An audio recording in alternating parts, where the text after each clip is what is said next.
নমস্কার সবাইকে। সবাই কেমন আছো? আশা করি সবাই ভালো আছো, আমিও মোটামুটি আছি। আর এখন বাজে 5:30, কেউ ওঠেনি, আমি একাই উঠেছি আর কেউ ওঠেনি। কারণ আজকে তো আমার ওপিডি, আর ওপিডি বলতে খুব তাড়াতাড়ি ওপিডি। 8টায় ডাক্তার, আবার এখান থেকেই 8টায় গাড়ি ছাড়বে। আর দেখো কালকে যে আমি ওপিডি করে এসেছি, আমি এখানে টিফিন গাড়ি ধুয়ে ধুয়ে দিয়েছি, জানি আমার ভোরবেলা লাগবে, আমি আর ঘরে নিয়ে নিই। তা আমি এসে রিমির জন্য আগে জল গরম বসিয়ে দিলাম। আর জল গরম বলতে রিমির জলটা রাতেই অল্প ছিল, তো আমি বললাম চলে যাবে, আমি সকালবেলা ভোরবেলা উঠে ওর জন্য জল গরমটা বসাবো। আর আজকে না ভাত করব না, রিমি অনেক দিন ধরে বলছে মা ভাত সকালবেলা আর করবা না, একটু রুটি আর আলুর তরকারি করবা। তা আমি বললাম ঠিক আছে, তা আজকে করব রুটি। আর বন্ধুরা, এখানে তো তোমরা জানো আমার বাড়িতেই বাকি, এখানেই বাকি, ক্যামেরা রাখার মতন জায়গা নেই, যা করতে হয় একা একা করতে হয়। এই দেয়ালে হেলান দিয়ে, তারপরে এরকম মনে করো কোনো কোটো বা কোনো বাসন হেলান দিয়ে তারপরে আমি ভিডিও করি, যতটা পারি তোমাদের সাথে ততটাই শেয়ার করি। তা সকালবেলা আটাটা সকালবেলা আজকে বললো মা আমাদের সবার জন্যই রুটি করো। তাই আমি আজকে সকালবেলা সবার জন্য রুটি করলাম। আর এখন তো 5:30 বাজে, বেশি একটা বাজে না। তা আমাদের গাড়ি হচ্ছে আজকে 8টায় গাড়ি, আবার আজ 8টায় ডাক্তার, কারণ ফার্স্ট গাড়ি 8টায় তোমরা জানো। তা 5 মিনিট লেট হলে অসুবিধা হবে না। তা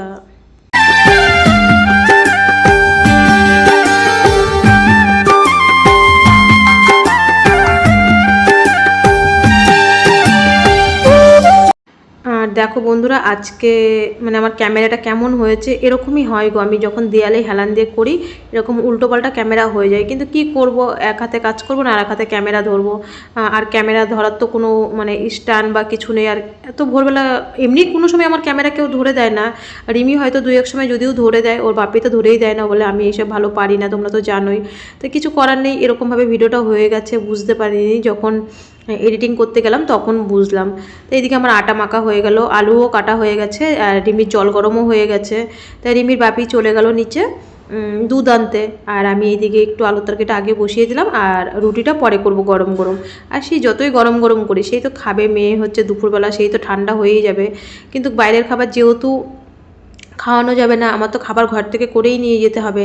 আজকে আলুর তরকারিটা না একটু হলুদ বেশি পড়ে গেছে, আর আজকে নিরামিষই করেছি, পেঁয়াজ দিইনি, অন্যদিন পেঁয়াজ দিয়ে, আজকে ঘরেও টমেটো বাড়ন্ত, শুধু ওই কালো জিরে সম্বার আর একটা লঙ্কা দিয়ে একটুখানি তেল দিয়ে। আর এদিকে রুটিটাও আমার করা কমপ্লিট হয়ে গেল। শুভ সকাল বন্ধুরা, এই যে আমরা এখন হসপিটালে যাচ্ছি, 2 মিনিট বাকি, তাড়াতাড়ি যাও, 8টা বাজতে।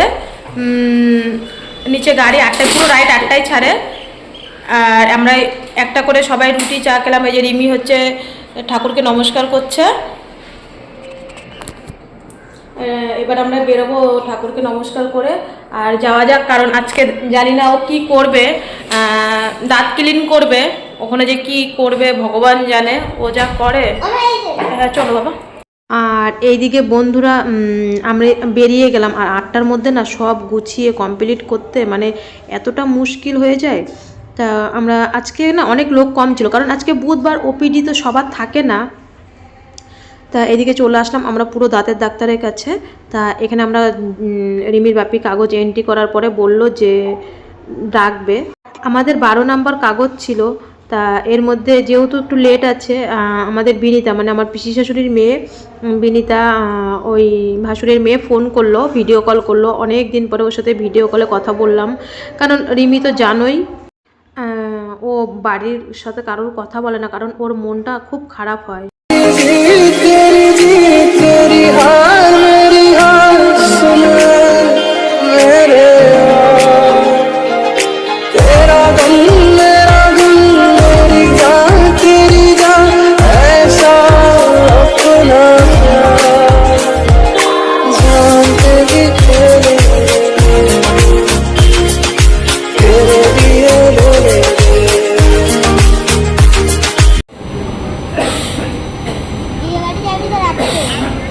কার বিয়ে? ও আজকে বিয়ে? আজকে জানো তো আমাদের বাড়ির পাশে না একটা ভাসুরের ছেলের বিয়ে। রিমিকে খুব ভালোবাসতো ওরা, তা বলতো যে তুই দাদার বিয়েতে আনন্দ করবি, তা সেই দাদাটার আজকে বিয়ে হয়ে যাবে আমার ওই ভাসুরের ছেলেটার। তা এর জন্যই বিনীতা আজকে বললো কি কি হবে না হবে, কালকে ওদের ওখানে কি কি হয়েছিল, ব্যাচেলার পার্টি টাটি এগুলো হয়েছিল সেগুলোই বলছে।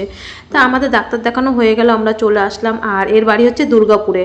এর কিন্তু ক্যান্সার মানে ট্রিটমেন্ট হয়ে গেছে, 5 বছর ধরে ট্রিটমেন্ট করছে চেক আপে এসে। তা আমাদের সেঞ্জুরে রুম যেহেতু খালি ছিল, ওদেরকে রুম দিয়েছে, রুম খালি থাকলে রুম দেয়।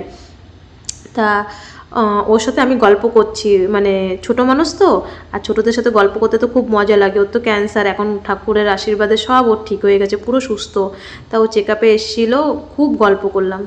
বন্ধুরা হসপিটাল থেকে চলে আসলাম, কারণ রিমির দাঁত ক্লিন করবে 11টার সময়। তা 9টার গাড়িতে আমরা চলে এসেছি, 2 ঘন্টা বসে থাকবো।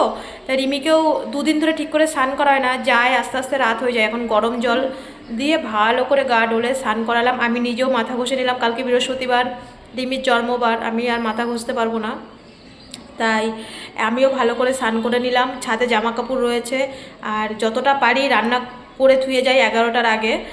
জানি এখন আমাদের রান্না করার টাইম না, কিন্তু এখন 9:45 বাজে।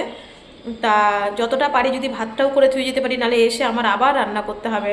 এখন রিমি স্নান করে ওকে রুটি তরকারি খাইয়ে ওষুধ খাওয়ালাম। আর 11টার সময় যাব। রিমির বাপি আসেনি, রিমির বাপি নতুন মানে রানীপেটে চলে গেছে, একটু দরকারে ও চলে গেছে। আর আমি আবার গুছিয়ে টুছিয়ে রান্না করে যাব। আমি স্নান করে রিমিকে স্নান করিয়ে এদিকে আমি ভাতটা বসিয়ে দিলাম, আর আমার জন্য একটু চা করলাম।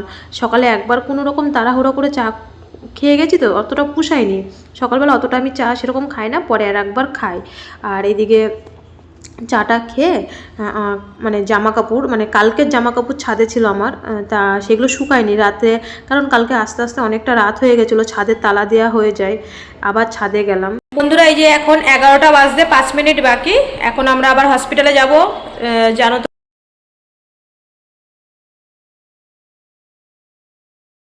আর এই যে দিদিভাইকে দেখছো, দিদিভাইয়ের বাড়ি কিন্তু সায়েন্টিস্ট বললো, সায়েন্টিস্ট পার্কের ওখানে বললো বাড়ি, তা কলকাতাতে। তা দিদিভাইয়ের মেয়ের হচ্ছে ক্যান্সার, একটা পা বাদ গেছে, ট্রিটমেন্ট শেষ হয়ে গেছে, উনি চেক আপে এসছে।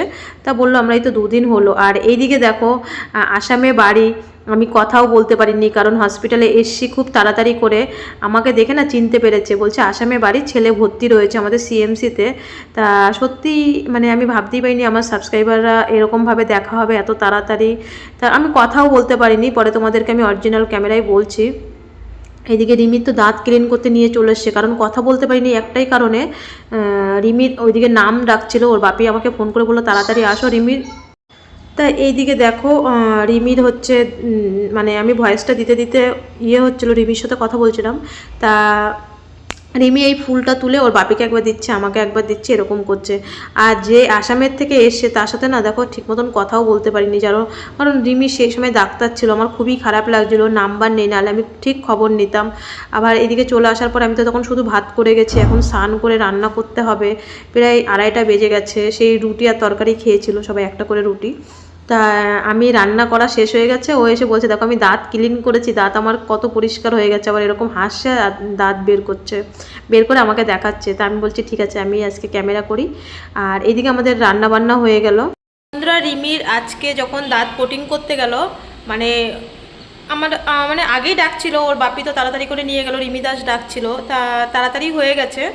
তারপরে ভিডিও করেছি রিমিকে ধীরে সুস্থে বসিয়ে, ওর মুখ দিয়ে মানে দাঁতের গোড়ায় যে কালো কালো আমাদের পাথর হয় না, ওর ওটা ভিতরে ঢুকে গেছিলো, এর জন্যেই ওটা দিয়ে মানে এত আজকে 1 সপ্তাহ ধরে এত ব্লাড বেরোচ্ছিলো, কিন্তু যেদিনকে ডেট সেদিনকেই তো তুলবে, তারপরে পরিষ্কার করবে। আজকে পরিষ্কার করলো। আমি তো ওখানে ঢুকতে দেয়নি, কারণ জানোই যে যে কোনো একজনকে ঢুকতে দেয় মা বাবার। তা ওর বাপি যতবার ওকে দাঁতের ডাক্তার বা যাই স্ক্যান ট্যান করা হয়েছে, ওর বাপি ভিতরে ঢুকেছে, আমি বাইরে থাকতাম, দুজনকে ঢুকতে দেয় না। আজকে ওর এত পরিমাণে ব্লিডিং, মানে দাঁতের গোড়া দিয়ে নাকি হয়েছে, বলছে ওর বাপি বলছে দেখার মতো না, জানো না, ওর বাপি নাকি কান্না করে দিয়েছে।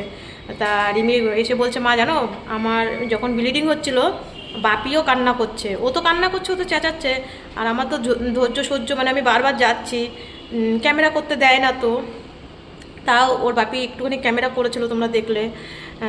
এবার হচ্ছে এত পরিমাণে হয়েছে, জানি না মঙ্গলবার দিন আবার কত হিমোগ্লোবিন থাকবে, সারাক্ষণ টেনশান আর টেনশান।